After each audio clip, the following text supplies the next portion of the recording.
Welcome to Chinese History and Mythology. Hello friends, welcome back. Welcome back to Chinese History and Mythology. Friends, let us continue the story from Chronicles of the Eastern Zhou states. The Yue minister Wen Zhong returned from the state of Wu with troubling news. King Fuchai of Wu had agreed to make peace, but he demanded that King Goujian of Yue come to Wu at once and serve as a slave. The Grand Steward Bo Pi was already waiting by the river to escort him. Goujian heard this and burst into tears. Wen Zhong said calmly, "Crying will not help. Time is short. We must return to the capital and arrange everything at once." When Goujian returned to the capital, he saw that there were very few young men left in the city. His heart was full of shame. He gathered the treasures of the state and selected 330 young women. 300 were prepared as gifts for King Fuchai, and 30 were meant for Bo Pi. Before he left, Goujian wept before his ministers and said, "This journey may be a one-way road. I may never return." Wen Zhong comforted him. King Tang of Shang and King Wen of Zhou were once imprisoned, yet later they became great rulers. Hardship is the way heaven tests a man. Your day of revival will come. At the riverbank, Fan Li had already prepared the boats. Wen Zhong raised a cup of wine and offered a farewell blessing, saying that today's suffering would lead to tomorrow's rise, and that misfortune could become the root of virtue. Goujian asked the ministers who would go with him to face danger and who would remain behind to govern the country. Wen Zhong offered to stay and manage the state, while recommending that Fan Li accompany the king to deal with Wu. Fan Li agreed without hesitation. "To endure humiliation and protect my lord until he returns safely, I will not shrink from this duty." The other ministers also pledged their responsibilities. Goujian was deeply moved. In the end, he took only Fan Li with him and boarded the boat, sailing toward Wu without once looking back. On the boat, the Queen of Yue saw water birds flying freely above the river. She felt deep sorrow and began to sing a sad song. She lamented that even birds could fly where they wished, yet she herself was forced into exile. Goujian forced a smile and comforted her. "Our wings will grow strong one day. The time for us to rise again will come." When they arrived in Wu, Goujian first sent Fan Li to meet Bo Pi and present gifts in order to smooth the way. After that, Goujian and his queen came before the court with bare arms and chests, kneeling on the steps and begging forgiveness. King Fuchai looked down at them with a cold smile. "If I had wanted revenge for my father's death, you would not still be alive today." At that moment, Wu Zishu stood nearby with blazing eyes. He shouted loudly, "Release this man and you release a tiger back to the mountains." Goujian only pretends to be humble now because his life is in your hands. If he ever regains power, it will be too late to stop him. But Fuchai listened instead to Bo Pi. He did not kill Goujian.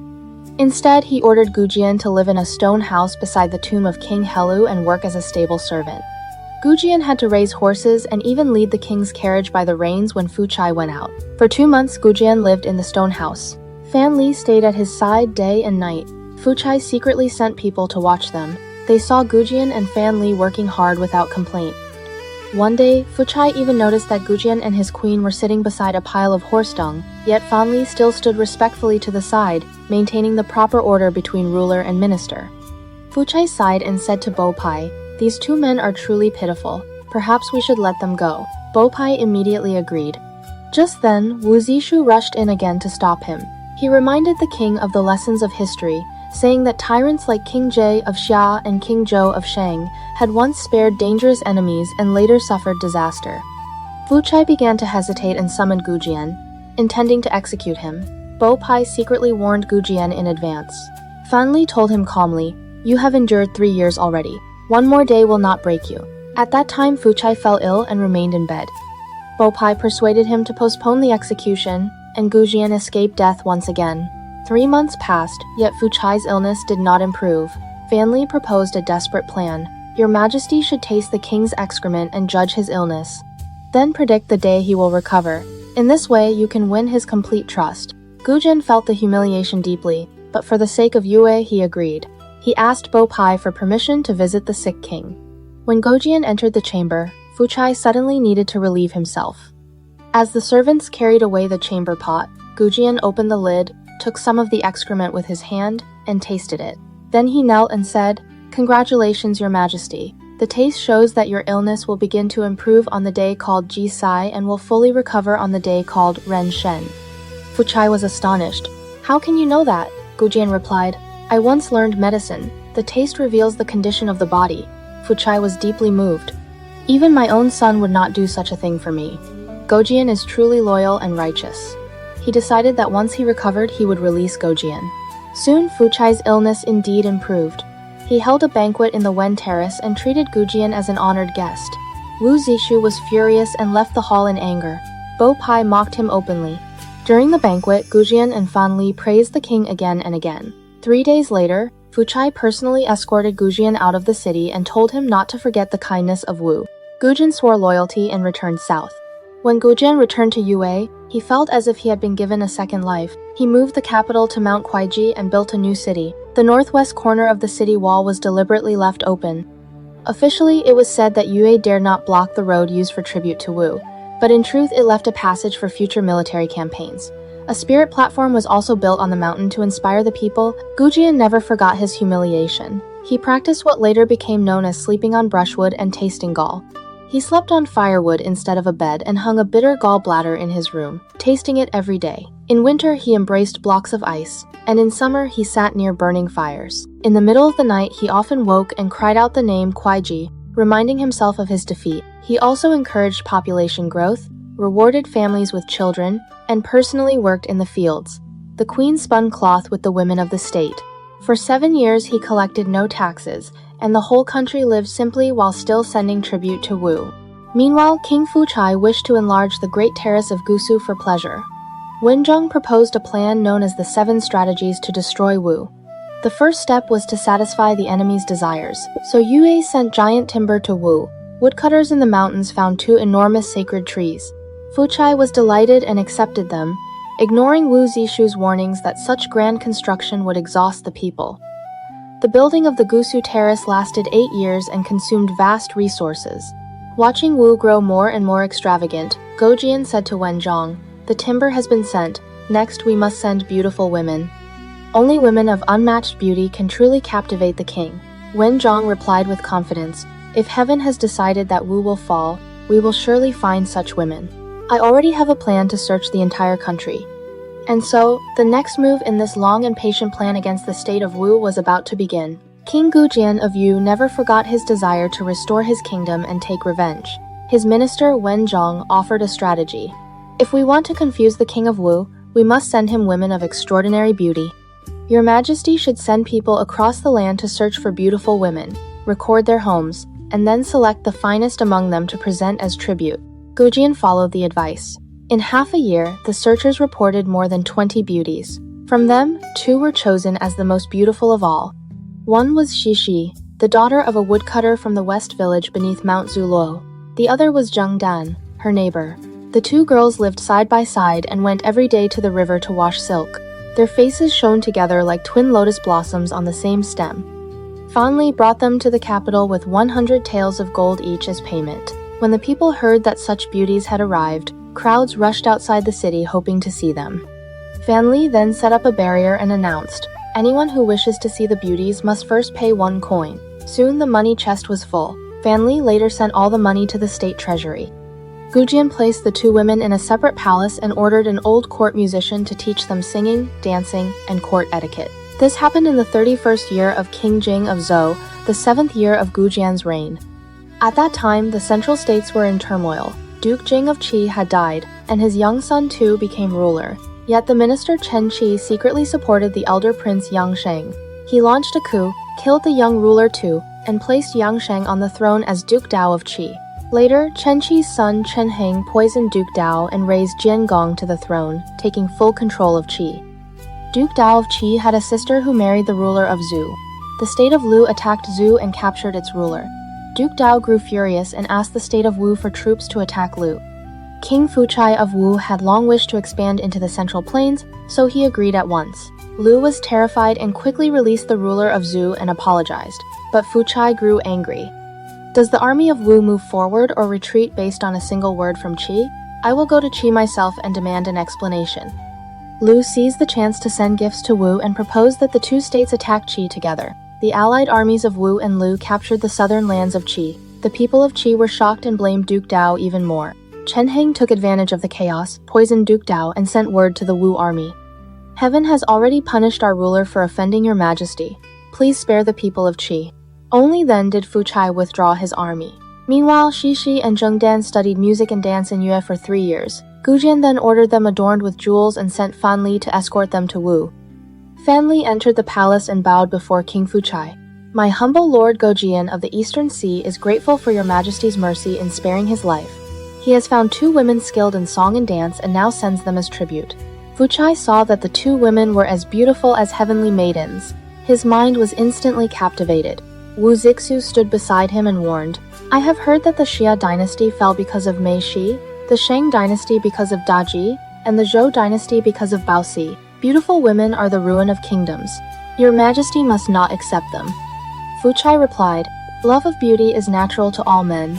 Goujian could have kept these women for himself, yet he sends them to me. That proves his loyalty. Do not suspect him without cause." He accepted the 2 women. Shishi was charming and seductive and soon won all of Fuchai's affection. She lived in the palace on the Gusu Terrace and traveled with ceremonies like a queen. Zhengdan lived in another palace but grew jealous of Shishi's favor. After 1 year of sadness, she died. Fuchai mourned her deeply, built a shrine for her, and later built the luxurious Guanhua Palace for Shishi. He also built a special corridor called the Ringing Walkway, where Shishi wore wooden clogs that made clear ringing sounds as she walked. From that time on, Fuchai spent his days in music, dancing, and pleasure with Shishi. He no longer attended court regularly, and even Wu Zixu was often refused an audience. When Goujian heard that the king of Wu had abandoned state affairs, he summoned Wen Zhong to discuss the matter. Wen Zhong said, "Our harvest in Yue has failed this year. We should ask Wu to lend us grain. If heaven truly wishes the fall of Wu, they will agree." Goujian sent Wen Zhong with heavy bribes for Bo Pi. Bo Pi brought him to the Gusu Terrace to meet Fuchai. Wen Zhong said, "This year, Yue has suffered poor harvests. The people are starving. My lord wishes to borrow 10,000 measures of grain. Next year, we will repay it in full." Fuchai answered, "The king of Yue is my subject. If the people of Yue starve, it is as if the people of Wu starve. How could I refuse to help?" Wu Zixu hurried to the palace and protested, "This must not be done. Either Wu will swallow Yue or Yue will swallow Wu. Their request for grain is part of a larger plan. Giving them grain will not strengthen relations. Refusing it will not necessarily create hatred. Your Majesty should decline." Fuchai shook his head. "Goujian already submitted to me. How could he betray me?" Wu Zixu replied, "The king of Yu rises early and sleeps late, working tirelessly with one thought only, revenge. If you feed them with your own grain, the day of disaster for Wu is not far away." Bo Pi shouted angrily, "Your words are excessive. How can you compare our king with tyrants like Jie and Zhou?" Then he turned to Fuchai. "To relieve famine in a neighboring state is proper conduct among rulers. Yue has already submitted to Wu. Helping them will only increase their gratitude." Fuchai finally agreed and lent Yu 10,000 measures of grain. "I ignore the advice of my ministers to help you. Next year you must repay it." Wen Zhong bowed deeply. "Your Majesty's kindness saves the people of Yu. We would never dare break our promise." The following year, Yue enjoyed a great harvest. Goujian asked Wen Zhong, "If we do not repay the grain, we lose our honor. If we repay it, we strengthen Wu. What should we do?" Wen Zhong answered, "Choose the finest grain, steam it, and then return it. The people of Wu will surely keep it as seed." Goujian followed the plan. Fuchai praised Yue for keeping their promise. Seeing the large grains, he told Bo Pi, "These seeds are excellent. Let us give them to the farmers." The farmers planted them, but none of the seeds sprouted. A famine soon spread across Wu. Fuchai believed it was caused by soil and climate differences, never realizing the grain had been cooked. Goujian heard of the famine and wanted to attack. Wen Zhong stopped him. "The time has not yet come. The loyal ministers of Wu are still alive." Fan Li added, "The day is not far away. Your Majesty should continue training the army." Goujian asked if their weapons were ready. Fan Li replied, "Brave soldiers must have superior skills. From swords and spears to bows and crossbows, they need masters to teach them. I have heard of a woman in Nanlin who is skilled in swordsmanship and a marksman from Chu named Chen Yin. They can train our troops." Goujian sent gifts to invite them. The woman of Nanlin had no family name and had grown up in the wild forests. Her skill with the sword came naturally. On her way to the capital, she met an old man with white beard who blocked the road and challenged her. He cut a bamboo branch and used it as a sword. When it snapped halfway, the woman leaped forward, seized the branch, and thrust back. The old man jumped into a tree and turned into a white ape before disappearing. When she met Goujian, she explained her method. Outwardly calm, inwardly alert. Move like a startled rabbit and rest like a quiet maiden. Energy fills the body and moves at will. If soldiers learn this skill, one can defeat 100. Goujian tested her against 100 warriors. She struck like lightning and knocked their weapons away. Goujian was deeply impressed and asked her to train 3,000 soldiers. At the end of the year, she left quietly and could never be found again. Chen Yin, a man from Chu, was famous for his archery. Fan Li hired him as instructor. Goujian asked him about the origin of the crossbow. Chen Yin explained how bows developed from slings and how the crossbow mechanism increased power. Goujian ordered 3,000 soldiers to train under him. After 3 months, their skill was complete. Chen Yin later died and was buried with honor. Wu Zishu soon heard that Yue was strengthening its army. He rushed to the Gusu terrace and cried before Fuchai, "You believe Goujian has truly submitted, yet he is training soldiers day and night. When Yu invades us, we will not be able to resist." Fuchai sent spies to confirm the report. The news was true. He asked Bo Pi why Yu still trained soldiers. Bo Pi replied, "Your Majesty returned the land of Yue to Goujian. Of course he must train troops to defend it." Still uneasy, Fuchai began to think about attacking Yue. At that time, Chen Heng of Qi also planned to destroy rival families within his state. Meanwhile, Confucius was living in Lu. When he heard that Qi planned to attack Lu, he sent his disciple Zigong as envoy. Zigong traveled between the states of Qi, Wu, Yue, and Jin, persuading each ruler with clever arguments. Through his diplomacy, Wu finally attacked Qi instead of Yue. In the spring of the 36th year of King Jing of Zhou, Goujian sent 3,000 soldiers to assist Wu in its campaign against Qi. Fuchai gathered armies from 9 districts and marched north. Before the campaign, Wu Zishu again warned him that Yue was the true danger. Fuchai grew angry and later forced Wu Zishu to take his own life with the sword named Shulu. Wu Zishu cried out before dying that Yue would soon destroy Wu. Fuchai ignored the warning and continued his northern campaign. While he was competing with Jin for leadership among the states at Huangqi, Goujian launched a surprise attack on Wu with 48,000 soldiers.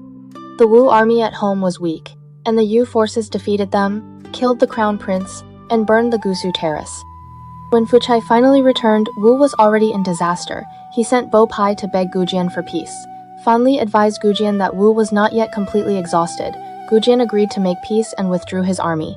This happened in the 38th year of King Jing of Zhou.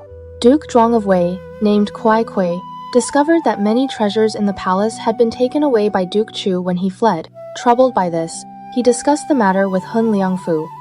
Hun Liangfu said, "Your lordship can send a message to Duke Chu, saying that you wish to choose an heir and want him to return. If he is willing to come back, he will naturally bring the treasures with him."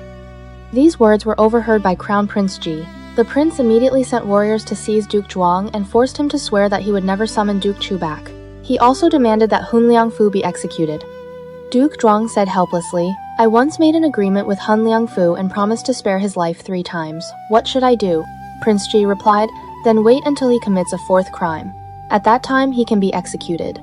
Not long afterward, Duke Zhuang held a ceremony to celebrate the completion of a grand tent pavilion and invited the ministers to attend the feast.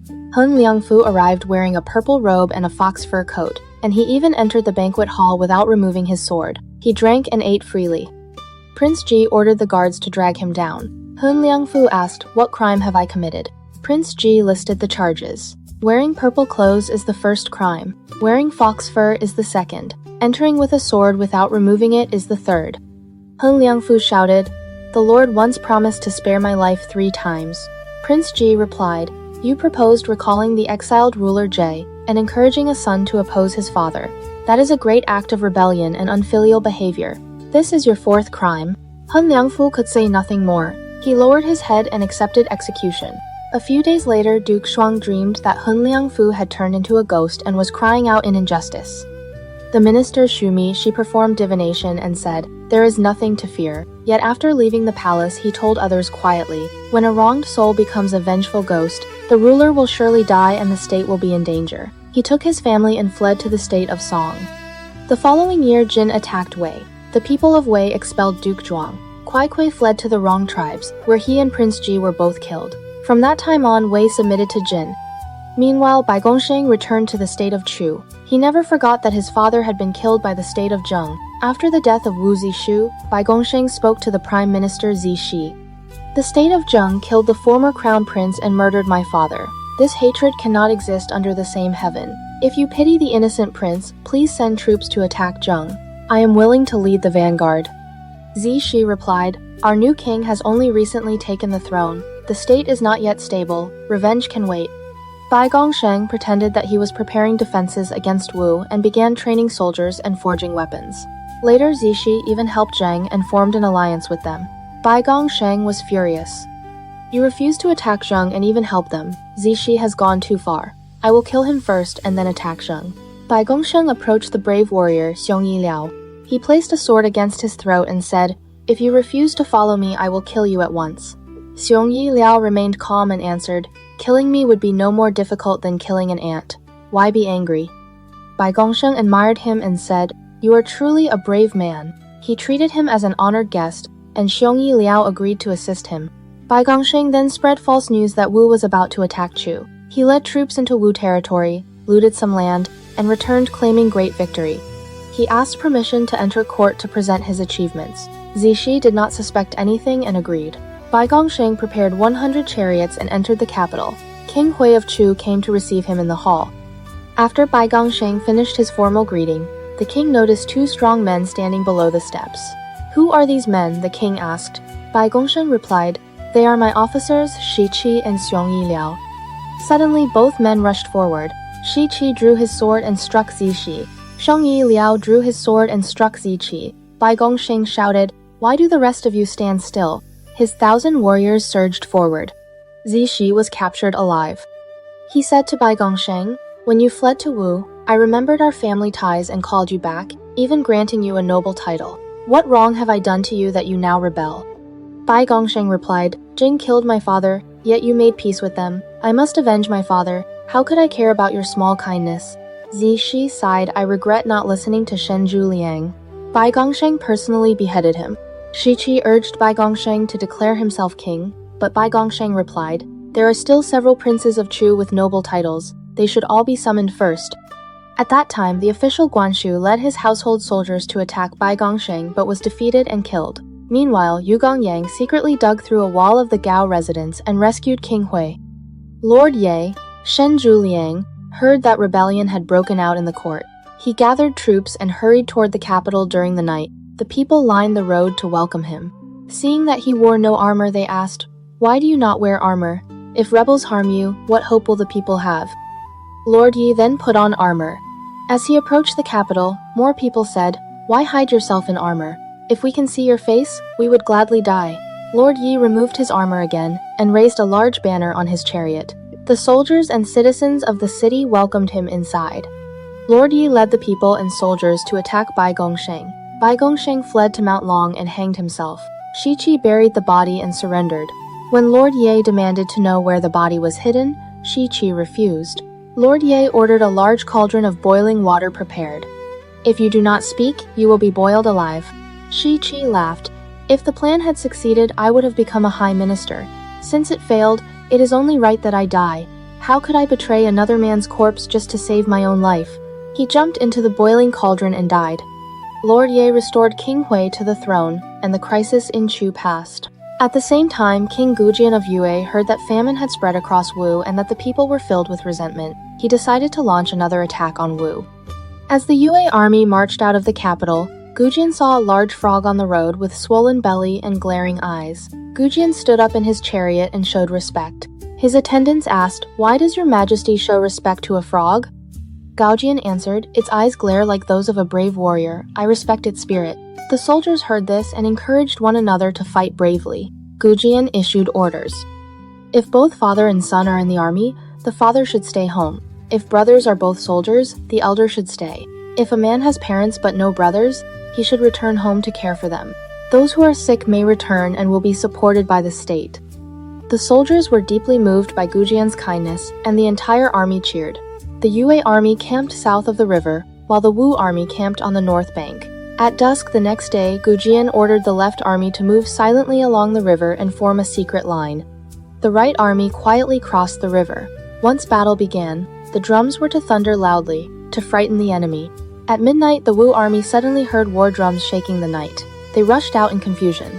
Before they could see the enemy ahead, drums sounded again from another direction. Yue forces attacked from both sides and surrounded them. Goujian personally led 6,000 warriors in silence and charged into the center of the Wu camp. Surrounded on all sides, the Wu soldiers lost all courage and fled. After 3 defeats, the famous Wu generals Prince Gu Cao and Shu Menchao were killed. Fuchai fled back to the capital and shut the gates. Goujian ordered a fortress called Yue City built outside the walls to trap him. After months of siege, Wu ran out of food. Fuchai sent Wang Sun Luo barefoot with a bundle of thorns on his back to beg forgiveness. My humble Lord Fuchai once offended your majesty at Kuaiji. Later I allowed you to return to Yue. Now your majesty attacks Wu. I ask only that you show mercy once more. Goujian felt pity and almost agreed, but Fan Li said, Our king has endured 20 years of hardship. How can we stop now? Goujian refused. Wu envoys came 7 times and were rejected each time. One night the head of Wu Zishu appeared outside the southern gate of the city. The head was as large as a wheel and its eyes flashed like lightning. The Yu soldiers were terrified. Soon a violent storm struck the southern gate, killing many Yu soldiers. Wen Zhong and Fan Li came out in the rain and bowed toward the gate in apology. Later, both men dreamed that Wu Zishu rode a white horse and spoke to them. I know Yue will destroy Wu. Before my death, I asked that my head be hung on the eastern gate, but the king placed it on the southern gate. My loyalty has not ended. I cannot allow you to enter beneath my head. If you attack from the eastern gate, I will open the way.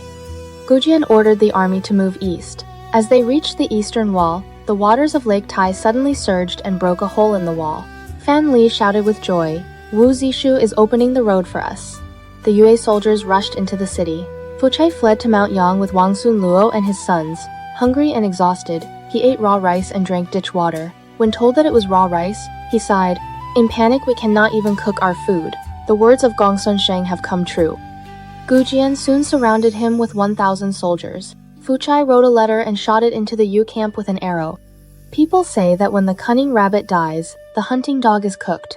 When the enemy state is destroyed, the ministers who planned the victory also perish. Why not spare Wu and leave yourselves a future? Wen Zhong replied, listing 6 crimes of Wu, including the killing of loyal ministers and repeated attacks on other states. With these crimes, how can Wu escape destruction? Heaven once gave Yu to Wu and Wu refused it. Now heaven gives Wu to Yu. How dare we refuse heaven's command? Fuchai wept and said, I failed to avenge my father and spared Goujian. I deserve the destruction of Wu. Goujian offered to grant him land in Yongdong, but Fuchai refused. You destroy my ancestral state and then offer me land. What use is that? I only wish to die. He asked that his face be covered after death, so he would not have to face Wu Zishu and Gongsun Sheng in the afterlife. Then he killed himself with his sword. Goujian entered the city of Gusu. Bo Pi stood proudly among the crowd, believing Goujian owed him gratitude. Goujian summoned him and said calmly, You were the prime minister of Wu. Your king is now on Mount Yang. Why did you not follow him? He ordered Bo Pi executed and his family destroyed in order to repay the loyalty of Wu Zixu. Later, Goujian met the rulers of Qi, Jin, Song, and Lu at Shuzhou.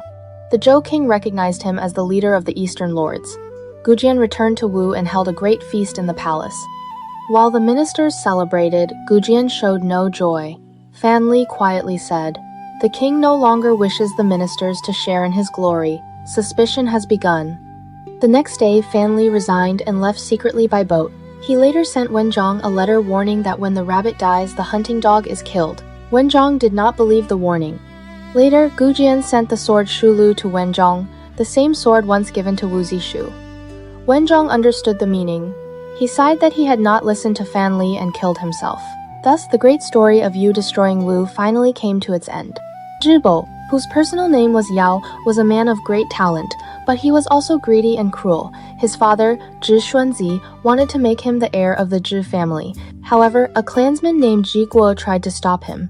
Ji Guo said, Yao has 5 strengths, but he lacks one thing, benevolence and righteousness. With such ability and such cruelty, who could endure him? If he becomes the heir, the Zi clan will surely perish. Zhi Xuanzi refused to listen. Zhi Guo could only change his own surname to Fu, to avoid future disaster. After Zhibo gained power, his ambition grew larger and larger. He wanted to control the state of Jin completely. His advisor Zhi Si offered him a strategy. We can pretend that the ruler of Jin has ordered the 3 great families, Han, Zhao, and Wei, to each give up 100 Lai of land as military funding. If they agree, we gain 300 Lai without fighting. If they refuse, we will have a just reason to attack them. Zhou was delighted. He first sent an envoy to Han Hu of the Han family. Han Hu originally wanted to resist, but his advisor Duan Gui persuaded him. It is better to give the land first. Let Zhou become arrogant and careless. Then he will pressure Wei and Zhao. When they begin fighting, we can profit in the end. Han Hu followed the advice and even personally delivered the land documents to Zhou. Zhou held a banquet to entertain Han Hu. During the feast, he showed a painting called Wen Zhong killing 3 tigers to mock Han Hu. He also stretched out his hand and slapped the head of Duan Gui, who was short in stature. The humiliation was obvious.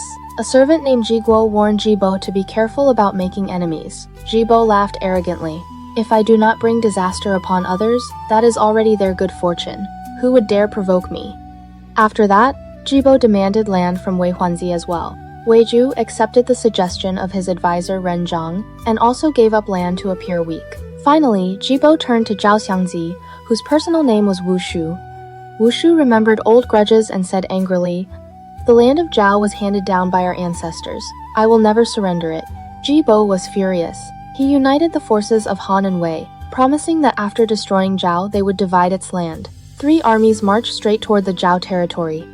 Zhao Xiangzi listened to the advice of his strategist Zhang Mengtan and withdrew his forces into the strong city of Jinyang, where the people were loyal and the defenses were solid.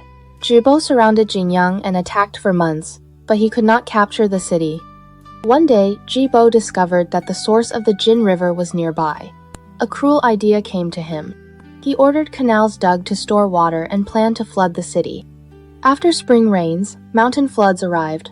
Zhou broke the dam and poured water into Jinyang. Inside the city, the streets turned into a vast lake. The people had to build shelters on high ground. In their desperation, they even exchanged their children for food. Yet the soldiers and citizens remained united and refused to surrender. Zhao Xiangzi looked at the huge flood outside the walls and felt deeply worried. Zhang Mengtan said, "Han and Wei follow Zhou only because they have no choice.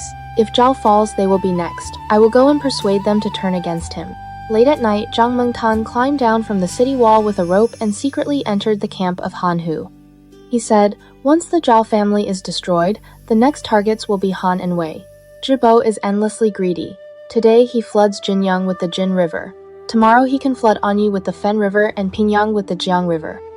Han Hu was shocked. At that moment, Wei Zhu was nearby. Han Hu secretly stepped on his foot as a signal. The 2 men immediately swore an oath with Zhang Mengtan and agreed to cooperate from inside and outside. The next day, Zhou invited Han and Wei to climb a hill and watch the floodwaters. With great pride, he said, "Only today have I learned that water can destroy a state." Han and Wei were terrified when they heard this. Zhou's advisor Shi Qi noticed their uneasy expressions and warned Zhou to be cautious. But Zhou foolishly repeated these suspicions directly to Han and Wei. The 2 men strongly denied everything. Zhou believed them and even scolded Shishi for being too suspicious. Seeing that disaster was inevitable, Shishi fled to the state of Qin during the night. On the night they had agreed upon, the armies of Han and Wei suddenly broke the dam. The floodwaters rushed back into the camp of Zhou. At the same time, Zhao Xiangzi led his troops out of Jinyang and attacked. Surrounded on 3 sides, Zhou woke in panic as water filled his camp. He tried to escape by boat, but Zhao soldiers captured him and cut off his head. The entire Zi clan was destroyed. Only Ji Guo, who had changed his surname earlier, survived.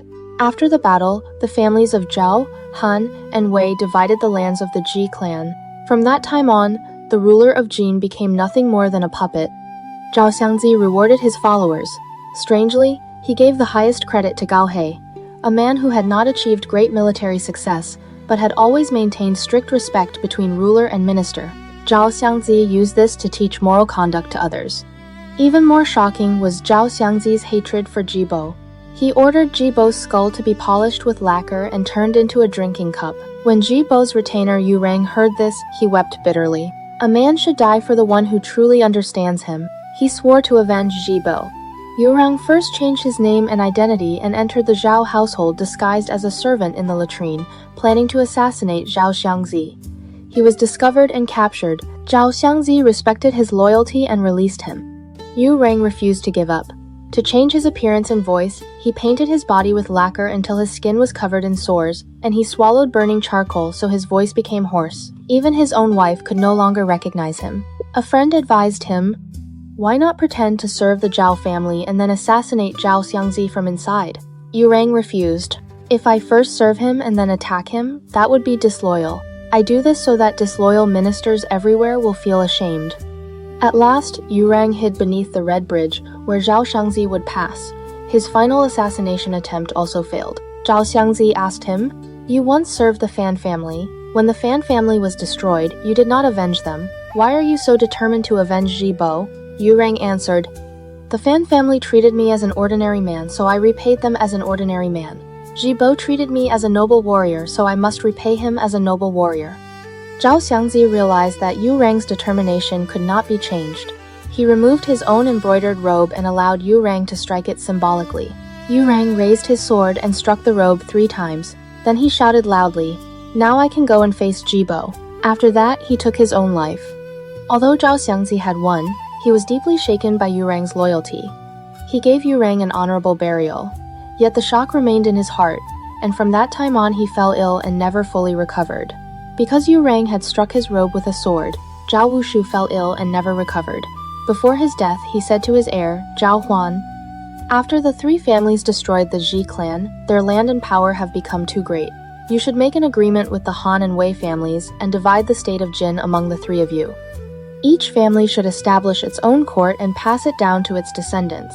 If you hesitate too long and Jin someday gains a wise and capable ruler, then the ancestral temple of our Zhao family will be in danger." Zhao Huan told these last words to Han Hu. The 3 families secretly planned together. They left only the cities of Jiangzhou and Kuo as the territory of Duke Yu of Jin, and divided all the remaining land among themselves. From then on, the region was called the 3 Jin. This happened in the 4th year of King Cao of Zhou. Not long after that, in the 23rd year of King Weili of Zhou, lightning struck the 9 tripod cauldrons. The cauldrons shook violently and would not stop moving. The 3 families discussed it together. The 9 tripods are the sacred treasure that protects the Zhou royal house. Now lightning has struck them and they tremble without rest. It seems the fate of the Zhou house is coming to an end. Why do we not take advantage of this decline and request the king of Zhou to formally grant us titles? At that time we will have the reality of ruling a state, yet we will not bear the name of seizing power. Would that not be perfect? So the 3 families each sent envoys with heavy gifts to King Weili and requested official recognition. King Weili asked, "Has all the land of Jin already fallen into the hands of the 3 families?" The envoy of the Wei family, Tian Wen, replied, "The ruler of Jin is foolish and incapable, which has caused people to turn away from him." The 3 families used their own strength to punish the rebel Zi clan and took its lands. That does not count as seizing the land of the ruler of Jin. King Weili was delighted. He immediately issued an edict. Zhao Ji was appointed Marquis of Zhao, Han Qian became Marquis of Han, and Wei Si became Marquis of Wei. The 3 families proclaimed the royal edict to the whole land and each established its own court and ancestral temple. Soon afterward, they removed Duke Jing of Jin from the throne and moved him to Chunliu as a common citizen. The state of Jin had begun with Tang Shu and had passed through 29 generations until Duke Jing. At that point, the line of Jin finally came to an end. Among the 3 Jin states, Wei Si, known as Marquis Wen of Wei, was the most wise and capable. He respected scholars and valued talented people. He honored Zixia, a disciple of Confucius, as his teacher and studied the classical writings of the Confucian school. He also treated Tian Zifang and Duangan Mu as honored guests. Duangan Mu lived in seclusion and refused to serve in government. Marquis Wen personally drove his carriage to visit him. When Duangan Mu saw the carriage arriving, he quickly climbed over the back wall of his house to avoid meeting him. Marquis Wen sighed with admiration. Truly a man of great character. He stayed in Shihe for 1 month and went every day to Duangan Mu's gate asking to see him. At last, his sincerity moved him. When people of talent heard that Marquis Wen respected the worthy, they all came from every direction to join him. In the court of Wei, there were more wise and capable men than anywhere else in the world at that time. The state of Qin had several times planned to attack Wei, but they stopped because they feared the many talented people in Wei. Once Marquis Wen had arranged to go hunting in the mountains and forests in the afternoon with the official who managed the hunting grounds. That day, during the morning court session, heavy rain suddenly began to fall. While he was drinking wine and enjoying himself, Marquis Wen asked his attendants, "Has noon arrived yet?" They answered that the time had come. Marquis Wen said, "I promised the officer of the hunting grounds that we would go hunting this afternoon. He must have been waiting for a long time outside the city. Today, the rain makes hunting impossible, but I still cannot fail to keep the appointment." The people in the city saw Marquis Wen going out in the rain and praised him. "Our ruler values promises so greatly. He truly is a man of great trustworthiness." At that time, the ruler of the state of Zhongshan, Jiku, loved drinking through the night. He neglected his ministers, trusted wicked favorites, and the people were very dissatisfied. Marquis Wen of Wei planned to conquer Zhongshan. Zhai Huang recommended a general named Yu Yang. Many ministers opposed the choice. Yue Yang's son Yue Shu is serving as an official in Zhongshan. How can our ruler appoint Yue Yang to lead an army against that state? Zhai Huang explained, "Yue Yang is a man with great ambition. The ruler of Zhongshan once tried to recruit him because his son served there, but Yue Yang refused. He believed the ruler of Zhongshan was foolish and incompetent." Marquis Wen appointed Yue Yang as commander and sent him with 50,000 troops to attack Zhongshan. Yu Yang surrounded the city for 3 months but did not attack. Some ministers slandered him before Marquis Wen. Yue Yang has stopped the army for 3 months only because of a single message from his son Yue Shu. This shows how much he values father and son affection. If the ruler does not recall him soon, our state will waste people and money with no result. Marquis Wen neither agreed nor denied the accusations. Instead, he often sent envoys to Yue Yang's camp to reward and encourage the soldiers.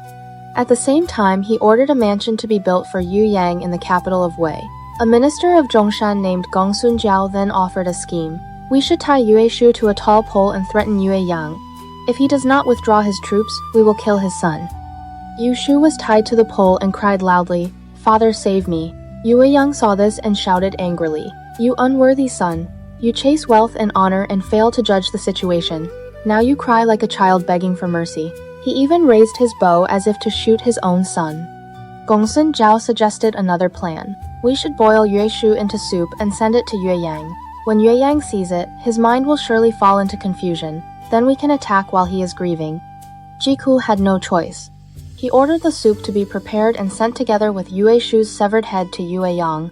When Yue Yang saw the head of his son, he shouted angrily, "You unworthy son, you did not understand the greater cause and served a foolish ruler. This end was only to be expected." He immediately took the bowl of soup and drank it in front of the messenger from Zhongshan. Then he said, "Please thank your ruler for the soup.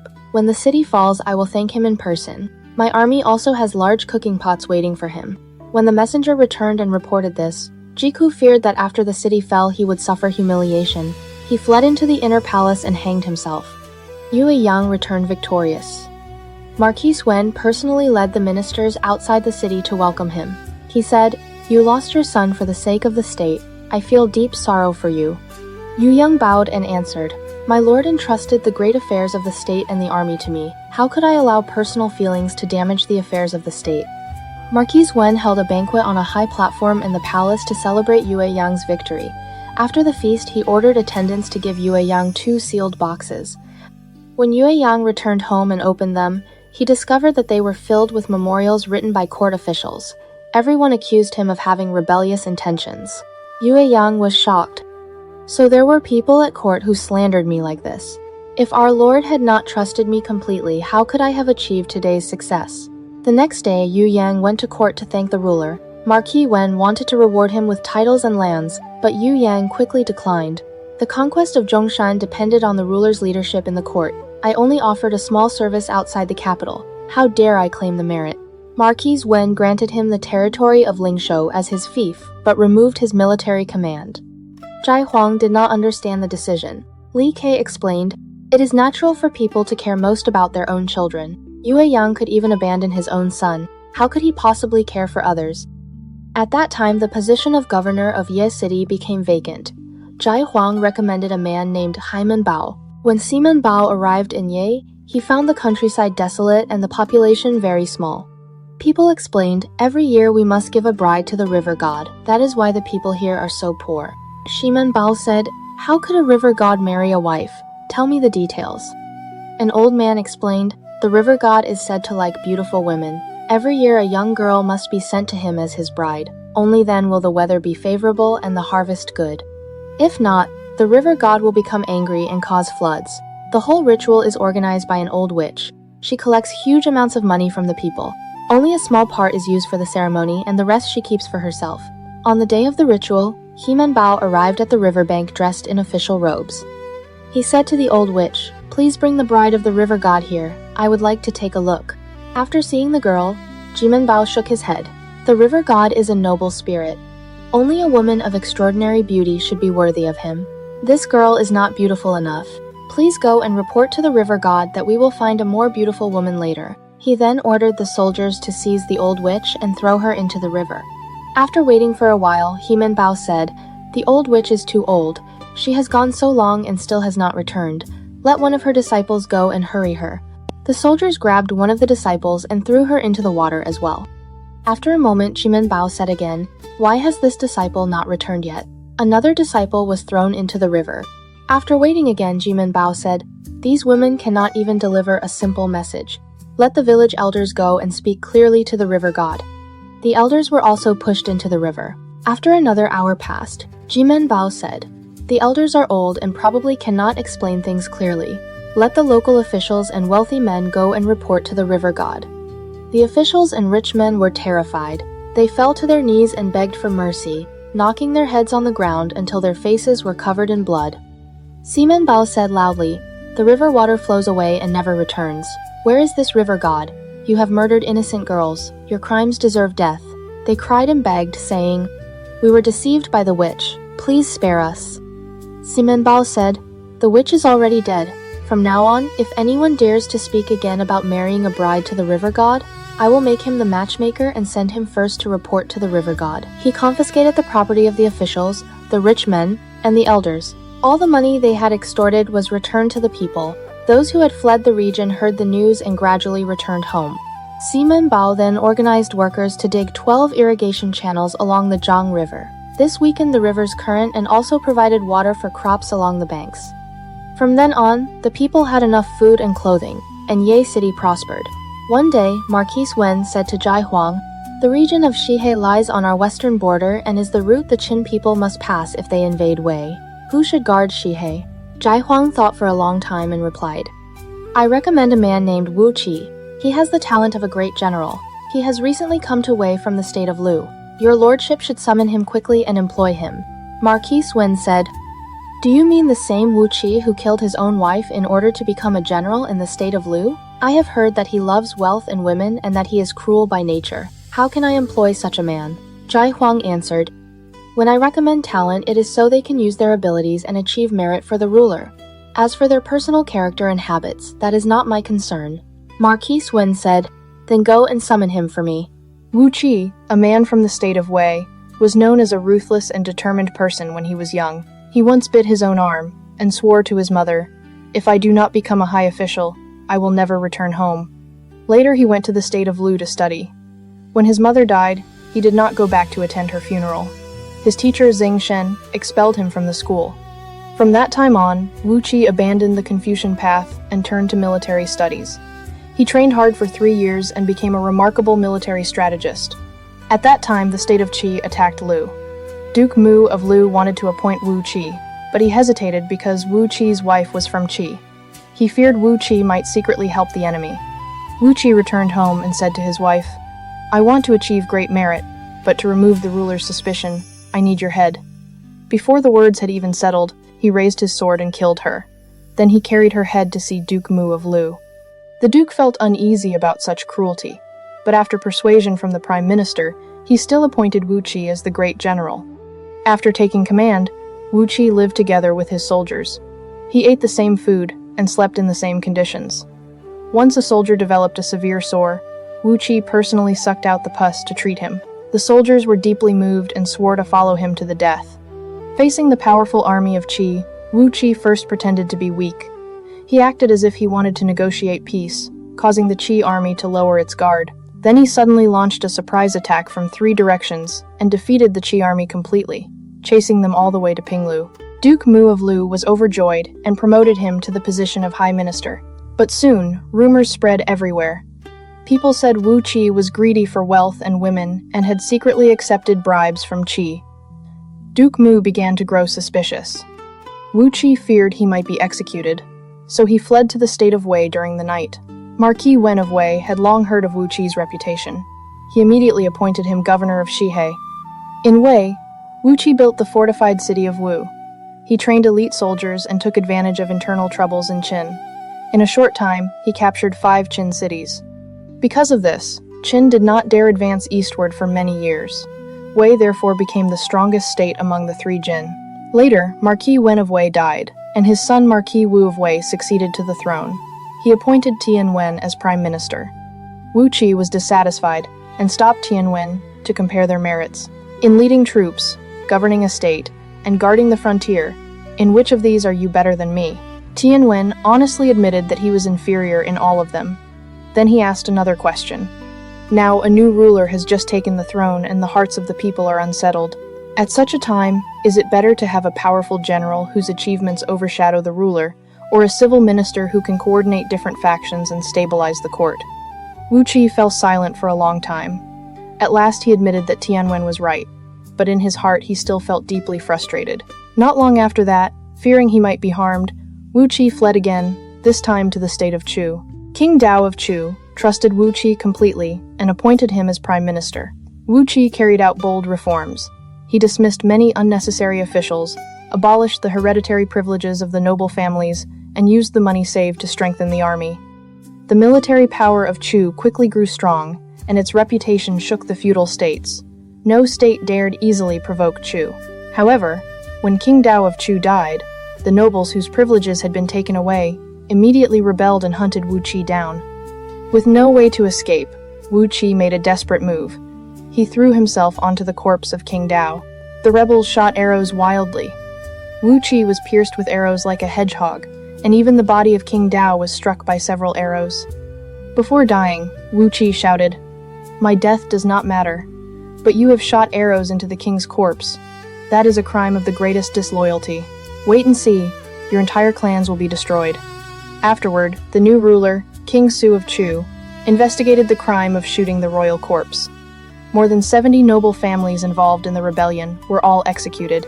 Wu Qi died, but even in death he managed to take revenge through his final strategy.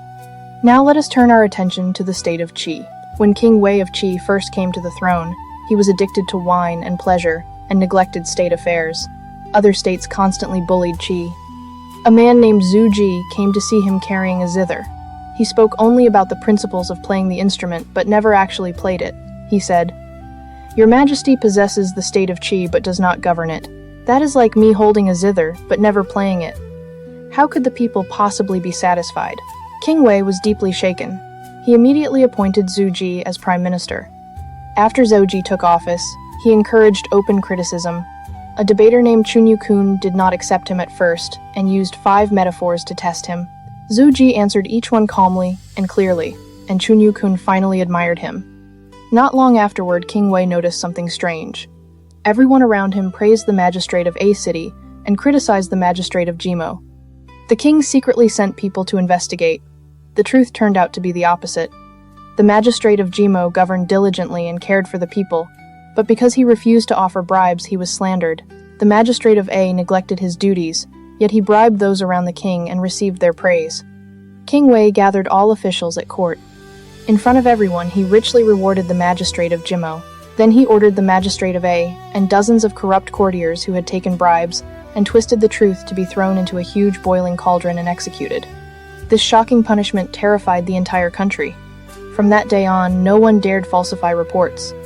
The state of Qi soon became prosperous and powerful, and King Wei rose to dominance among the states. At this time, the world was divided among 7 powerful states: Qi, Chu, Yan, Han, Zhou, Wei, and Qin. In the west, the state of Qin had once been rejected by the central states. During the reign of Duke Xian of Qin, a strange rain of gold once fell from the sky. The royal historian predicted that Qin would one day unite the whole land. After Duke Xian died, Duke Xiao of Qin came to the throne. He never forgot the dream of restoring the glory of Qin. Therefore, he issued a proclamation to recruit talented people. A great drama that would change the course of history was about to begin. Gongsun Yang, a man from the state of Wei, later became known as Shang Yang. He came from a minor branch of the Wei royal family and loved studying the teachings of the legalist school. He first went to serve under Gongsun Kuo, the prime minister of Wei, and quickly gained his trust and respect. When Gongsun Kuo was seriously ill, King Hui of Wei came to visit him and asked who should succeed him as prime minister. Gongsun Kuo strongly recommended Gongsun Yang and said, "This young man may be young, but he is a rare genius. If your majesty does not intend to use him, then you must kill him. Never let him leave Wei and serve another state. If he does, he will surely become a great threat." King Hui of Wei agreed with polite words, but in his heart he laughed. "This old man must be confused by illness. First he tells me to appoint the man, then he tells me to kill him. What is so special about Gongsun Yang?" Afterward, Gongsun Kuo told Gongsun Yang the truth and advised him to flee at once. But Gongsun Yang calmly replied, "If the king does not listen to your advice to appoint me, why would he listen to your advice to kill me?" Sure enough, King Hui of Wei ignored the matter completely. At that time, in the west, Duke Zhou of Qin had posted a proclamation seeking talented people. Gongsun Yang used the help of a favored courtier named Jing Jian to obtain an audience with Duke Zhou. During the first two meetings, Gongsun Yang spoke at length about the ancient ideals of rule practiced by legendary sages such as Yao, Shun, Yu, and Tang. He talked about the way of the sage kings and the way of humane rule. Duke Zhou grew so bored that he nearly fell asleep. Afterward, he even blamed Jing Jian for recommending the wrong person. Gongsun Yang realized what kind of ruler he was dealing with. At their third meeting, he changed his approach completely. This time, he spoke about the way of hegemony. He explained how to strengthen the state and the army, reward farming and military service, and enforce strict laws. Duke Zhou listened with complete fascination. The two of them talked for 3 days and 3 nights without feeling tired. In the end, Duke Zhou appointed Gongsun Yang as left chief minister and gave him full authority to carry out reforms. To win the trust of the people, Gongsun Yang placed a long wooden pole at the southern gate of the capital. The pole was about 3 zhang in length. He announced, "Anyone who carries this pole to the northern gate will receive a reward of 10 pieces of gold." Many people gathered to watch, but no one dared move it. Then Gongsun Yang increased the reward to 50 pieces of gold. Finally, a strong man stepped forward and carried the pole to the northern gate. He immediately received the gold. This became known as establishing trust by moving the wood. After that, new laws were announced. The old well field system was abolished, private farming was encouraged, military merit was rewarded, and the system of collective responsibility was enforced. The laws were strict. Even when the crown prince broke the law, Gongsun Yang did not show mercy. He punished the prince's 2 tutors. One had his nose cut off, and the other had his face tattooed as a criminal. From that moment on, the laws of Qin were strictly obeyed. The people became brave in public battles but cautious in private disputes. The strength of Qin quickly rose to become the greatest power in the world. Now the story turns to a place called Ghost Valley. A mysterious man named Goujian lived there in seclusion. He was skilled in mathematics, military strategy, political persuasion, and even the mystical arts of cultivation. He had 4 famous disciples: Sun Bin, Pang Huan, Su Qin, and Zhang Yi. Pang Huan studied military strategy for 3 years and believed he had mastered it. When he heard that the state of Wei was recruiting talent, he decided to leave the mountain. Goujian asked him to pick a flower for divination. Pang Huan found only a withered flower of the birthwort plant. Goujian interpreted the omen and said, "This plant has 12 blossoms, so you will enjoy prosperity for 12 years. The character beside the word ghost forms the name Wei, so your rise will happen in the state of Wei. But the flower is already withered, so your ending may not be good. Remember these 8 words: when you meet sheep you will prosper, when you meet horses you will decline." Before leaving, Pang Huan swore that if he achieved success, he would recommend his senior brother Sun Bin, otherwise he would die under a rain of arrows. When Pang Huan arrived in Wei, a chef happened to bring out steamed lamb at the court banquet. This matched the omen meeting sheep brings prosperity. Soon after, King Hui of Wei appointed him as commander-in-chief. Pang Huan won many battles and gained great fame. But he completely forgot his promise to recommend Sun Bin. One day, Mo Di passed through Ghost Valley. After hearing that Sun Bin possessed extraordinary talent, he recommended him to King Hui of Wei. He said that Sun Bin had inherited the secret military teachings of his grandfather Sun Wu and was unmatched in the world. King Hui became interested and ordered Pang Huan to write a letter inviting Sun Bin to Wei. Pang Huan was secretly jealous. He feared Sun Bin might take his position. Outwardly, he wrote a sincere invitation, but in his heart he was already planning how to destroy him. When Sun Bin received the letter, Goujian again told him to pick a flower for divination. Sun Bin picked a yellow chrysanthemum from the table. Although the stem was broken, The flower remained strong even after frost. Guiguzi interpreted the sign. You will suffer harm, but in the end your fame will spread across the world. Your success will take place in your homeland, the state of Qi. Then he added the character for moon beside the character bin in his name, changing it to the character bin that means kneecap removal. This hinted that Sun Bin would suffer the punishment of having his kneecaps cut. Guiguzi also gave him a silk pouch and told him to open it only in a moment of great danger. Sun Bin followed the messenger to Wei. Pang Huan welcomed him warmly on the surface, but secretly he gathered false accusations and claimed that Sun Bin had secretly communicated with the state of Qi. King Hui of Wei became furious and ordered Sun Bin to be executed. Pang Huan pretended to plead for mercy. Instead of death, Sun Bin was sentenced to the punishment of removing his kneecaps, and his face was tattooed as a criminal. In an instant, Sun Bin became a cripple. Pang Huan then pretended to take care of him in his own residence. In truth, he wanted Sun Bin to rewrite the lost military classic known as The Art of War. Pang Huan planned to kill him after the book was finished. At the same time, 2 other disciples of Guiguzi, Su Qin and Zhang Yi, also finished their studies and prepared to leave the mountain. Guiguzi performed divination for them as well. He predicted that Su Qin would enjoy good fortune first but suffer later, while Zhang Yi would face hardship first but succeed later. He advised them to support each other. He also gave Su Qin a book called the Yin Talisman and told him to study it carefully again and again, saying that its value would become clear with time. After that, Guiguzi himself sailed away across the sea. Later legends said that he became an immortal. Thus began the great struggle between Sun Bin and Pang Huan, a battle of life and death. At the same time, the stories of Su Qin and Zhang Yi, who would one day influence the whole world with their diplomacy, were about to unfold. Sun Bin arrived in the state of Wei and stayed in the residence of Pang Huan. When King Hui of Wei heard that Sun Bin had inherited the true teachings of Sun Zi's military strategy, he was extremely pleased. He wanted to appoint Sun Bin as deputy military advisor, so that he and Pang Huan could share command of the army. Pang Huan felt jealous. On the surface, he declined the idea and said, Sun Bin is my elder brother in learning. How could an elder brother serve as the assistant to his younger brother?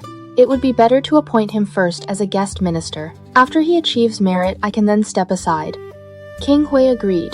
The title of guest minister sounded honorable, but it carried no real power. By doing this, Pang Huan effectively removed Sun Bin from authority. After that, Pang Huan often pretended to ask Sun Bin about military strategy. In truth, he wanted to obtain the secret military book in Sun Bin's possession. Sun Bin answered honestly. He said their teacher had allowed him to read the book for only 3 days, and then took it back, but he still remembered most of its contents. Pang Huan then persuaded Sun Bin to write the text down from memory. Soon Pang Huan arranged a vicious plot. He ordered his trusted follower Xu Jia to disguise himself as a merchant from the state of Qi. Xu Jia brought a forged letter that pretended to be from Sun Bin's 2 brothers. The letter urged Sun Bin to return to Qi and reunite with his family. Sun Bin believed it and wrote a reply. In the letter he said, Although I am now in Wei, my heart still longs for my homeland. One day I will surely find a way to return. After Pang Huan obtained the letter, he secretly changed several key sentences. He altered the words into, Although I serve in Wei, my heart belongs to Qi. I will soon return there.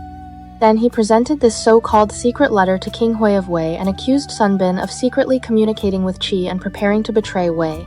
King Hui of Wei became furious and ordered Sun Bin to be executed. Pang Huan pretended to plead for mercy and suggested another punishment. If we kill him, the world may criticize your majesty. It would be better to remove his kneecaps and tattoo his face. He will become a cripple. That way the danger is removed and your majesty can still appear merciful. The foolish king agreed. Poor Sun Bin was dragged to the execution ground. Amid terrible screams, his kneecaps were cut out, and the words secretly communicating with a foreign state were tattooed on his face. He fainted from the pain. After he woke up, Pang Huan pretended to care for him. He applied medicine and bandages and kept Sun Bin in his residence. At the same time, he forced Sun Bin to continue writing out the military text from memory. Sun Bin felt grateful for what he believed was Pang Huan's kindness in saving his life. So he wrote the book with all his strength. One day, a servant named Cheng secretly told him the truth. The commander is waiting until you finish writing the military book. After that, he will cut off your food and starve you to death. Sun Bin was shocked. Suddenly, he remembered the silk pouch that his teacher Guiguzi had given him before he left. He opened it and found only 3 words written inside. pretend to be mad. That very night, Sun Bin suddenly began acting insane. Sometimes he laughed wildly, sometimes he burst into tears. He threw the written military text into the fire and smashed bowls and dishes everywhere. Pang Huan came to test him. Sun Bin spoke nonsense and even knelt toward the pigsty, shouting, "Master Guiguzi, save me." Pang Huan still suspected him, so he ordered Sun Bin to be thrown into the pigsty. Food and wine were brought to test him. Sun Bin cursed and said the wine was poisoned. Then he grabbed lumps of pig manure and stuffed them into his mouth. Seeing this, Pang Huan finally believed he had truly gone mad. He lowered his guard and allowed Sun Bin to wander through the streets begging like a madman. At that time, Qin Huali, a disciple of Mo Di, learned about Sun Bin's suffering and reported it to King Wei of Qi. King Wei immediately sent the famous debater Chun Yukun to Wei as an envoy, secretly arranging a rescue. One night, they hid Sun Bin inside a warm carriage. They also dressed a substitute in Sun Bin's dirty clothing to mislead Pang Huan. When Chun Yukun's carriage left the territory of Wei, the substitute slipped away. Only then did Pang Huan discover that Sun Bin had disappeared. With no other choice, he falsely reported that Sun Bin had jumped into a well and died. Sun Bin safely returned to the state of Qi and stayed in the home of General Tianji. One day, Tianji was racing horses with King Wei of Qi. Tianji's horses were always slightly weaker, and he kept losing money. Sun Bin offered a strategy. Use your lowest horse to race against the king's best horse. Use your best horse against the king's middle horse, and use your middle horse against the king's weakest horse. The result was 1 loss and 2 victories. Tianji won a large amount of gold. King Wei was amazed by Sun Bin's intelligence and appointed him as military advisor. Not long afterward, Pang Huan of Wei led a great army to attack the state of Zhou and surrounded its capital city Handan. Zhou asked Qi for help. Tianji wanted to march directly to Handan and break the siege, but Sun Bin proposed another plan. The elite troops of Wei are all in Zhou. Their homeland must be nearly empty. Instead of fighting at Handan, we should attack the Wei capital Daliang. Pang Huan will have no choice but to return to defend it. We can ambush him halfway and win a great victory. This strategy later became famous as besieging Wei to rescue Zhou. Pang Huan indeed fell into the trap. He quickly withdrew his army to rescue the capital. At the place called Giling, Sun Bin arranged a formation known as the Reversed 8 Gates Formation. Pang Huan believed he understood the formation and rushed into it, but the formation constantly changed. The Wei army was surrounded and trapped. 20,000 soldiers were killed or wounded, and Pang Huan barely escaped. Later, Zhou Ji, the prime minister of Qi, accepted bribes from Pang Huan. He plotted against Tianji and Sun Bin and falsely accused them of rebellion. The 2 men were forced to surrender their military authority to avoid disaster. Only after King Xuan of Qi came to the throne were they restored to their positions. At this time, the state of Han joined with Zhou and prepared to attack Wei. Pang Huan again took command of the army. He advised King Hui of Wei to strike first and attack Han before they could unite. King Hui appointed Crown Prince Shen as the supreme commander and Pang Huan as the chief general. They led 100,000 troops and marched straight toward Han. An even greater confrontation was about to begin. The famous Battle of Meiling. Pang Huan and the Crown Prince of Wei, Prince Shen, led the army to attack the state of Han. Their troops advanced rapidly and won victory after victory. Along the way, a common man named Xu Sheng advised Prince Shen, "You are already the heir to the throne. If you win this war, you will simply inherit the crown as expected, but if you lose, you may die and the state may fall. It would be wiser to withdraw the army." Prince Shen was tempted and considered retreating, but Pang Huan strongly objected. He said that retreating before battle was the same as desertion. Under his pressure, the army continued forward and surrounded the capital of Han. Han was in great danger and asked Qi for help. King Xuan of Qi gathered his ministers to discuss the situation. Sun Bin offered a plan. If we rescue Han immediately, we will only be taking the blow meant for them. If we do nothing, Wei may destroy Han and become even stronger. Instead, we should promise to send help but wait. Let Han and Wei exhaust each other. When both sides are weakened, we can intervene. That way we will win easily with little effort. The king followed this strategy. Because they believed help was coming, the people of Han fought desperately. Meanwhile, the army of Wei also suffered heavy losses. When the time was right, Qi finally sent troops. Tianji served as commander and Sun Bin as military advisor. Sun Bin used the same strategy as before, once again applying the plan known as besieging Wei to rescue Zhou. Instead of going directly to Han, the Qi army marched straight toward Daliang, the capital of Wei. When Pang Huan heard this news, he was shocked. He had no choice but to abandon the campaign against Han and hurry back to defend his own capital. Sun Bin knew that the Wei army was brave but arrogant and looked down on Qi soldiers, so he arranged another clever plan known as the reducing cooking fires to lure the enemy. On the first day, the Qi army dug 100,000 cooking pits. On the second day, they reduced the number to 50,000. On the third day, only 30,000 remained. Peng Huan inspected the camps along the road and was delighted. The Qi soldiers are cowardly. In just 3 days, more than half of them have already deserted. Believing the enemy was fleeing, he left the slower infantry behind and led 20,000 elite troops in a rapid pursuit day and night.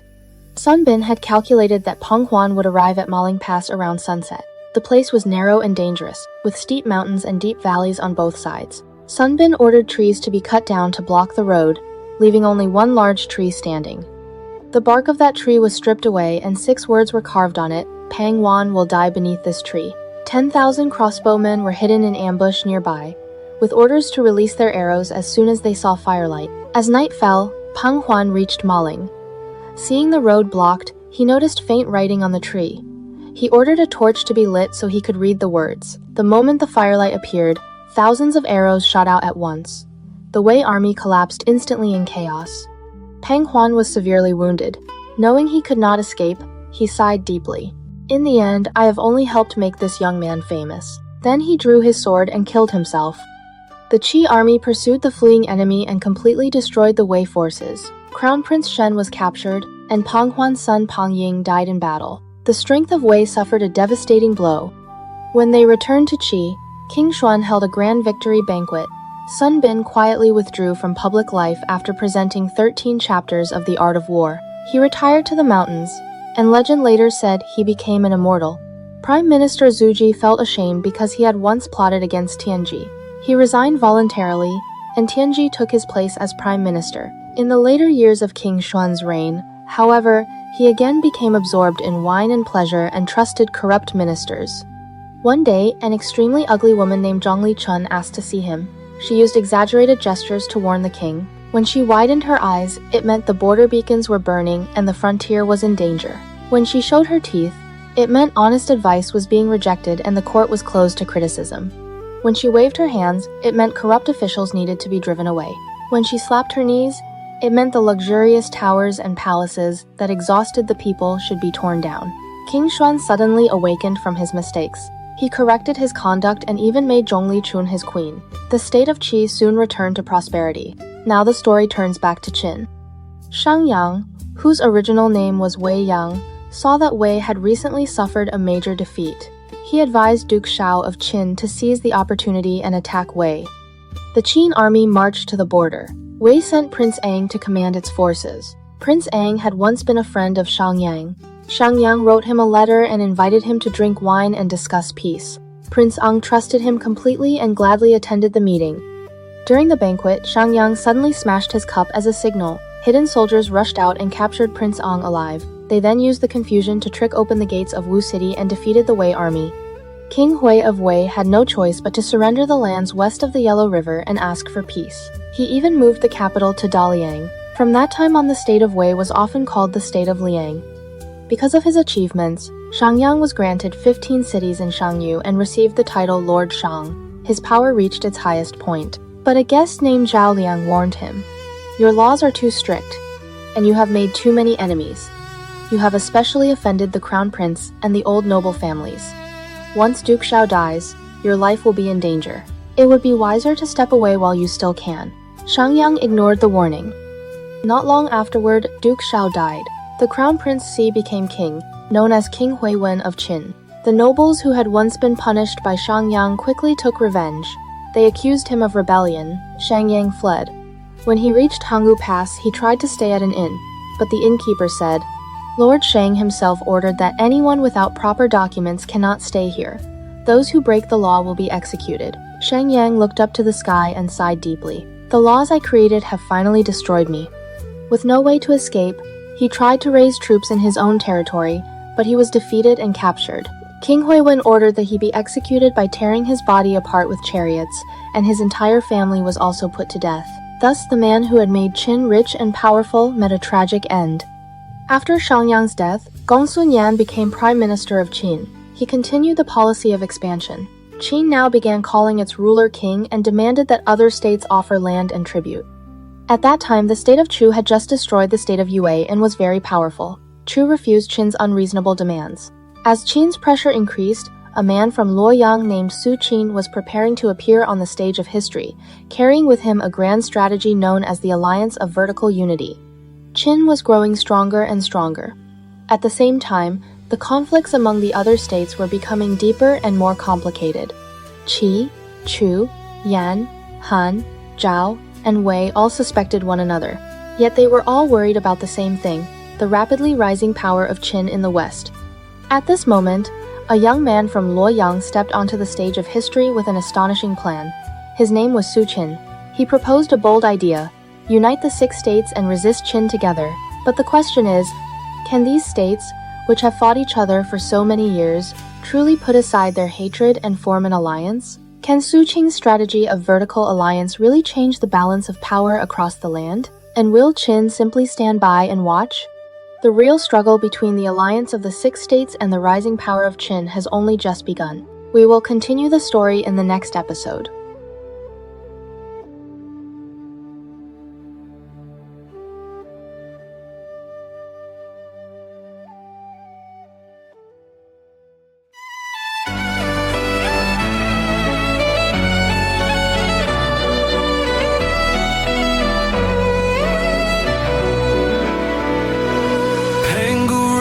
Sky in light, Nua healed the broken heart. Fuchai traced the world's design.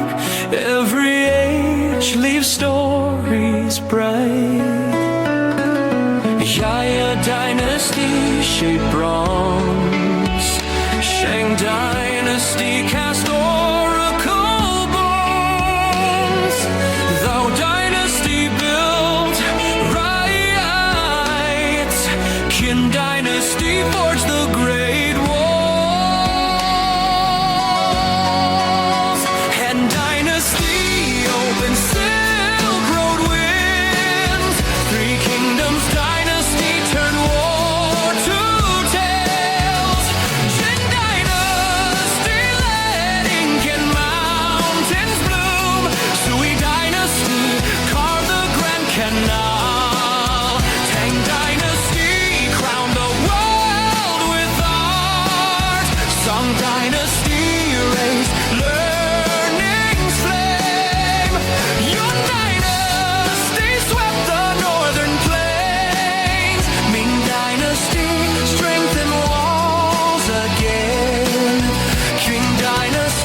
leave stories bright. History and myth ignite in endless light. China's history moves in mystery through the night. Footsteps of this land enchant the world in light.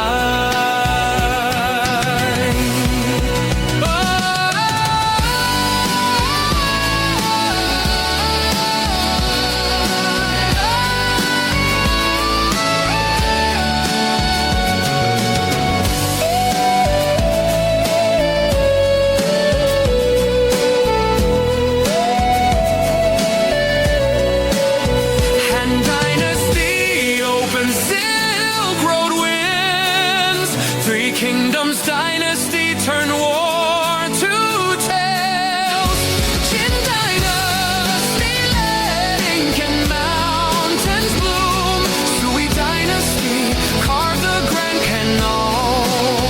Tang dynasty crowned the world with art. Song dynasty raised learn